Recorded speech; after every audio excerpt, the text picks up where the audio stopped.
मला आवडलं, सगळ्यांचं काम आवडलं. दीप्ती म्हणा, आदिनाथ म्हणा.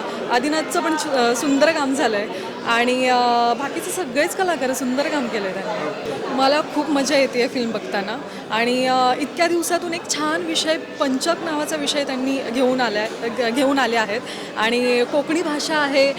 ऐकायला इतकी छान वाटते आहे ती.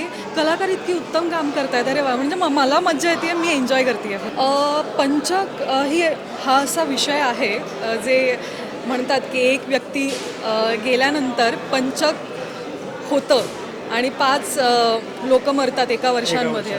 तर माझ्या माहितीनुसार, म्हणजे मी कधीच हा शब्द ऐकला नव्हता. या फिल्मद्वारे मला हा ऐकायला मिळाला आणि एक नवीन माहिती मिळाली मला ऐकायला. पण अंधश्रद्धेवर मी काय बोलू, म्हणजे हे कितपत खरं आहे, कितपत खोटं आहे, हे आपल्याला कुणालाच माहिती नाही आहे. पण मला असं वाटतं की सायंटिफिक काहीतरी रिझन असेल आणि ते आधीपासून चालू आहे, काहीतरी असेल मागे त्याच्या. सो मी तरी सायंटिफिक म्हणेन, अंधश्रद्धा वगैरे काही नसेल.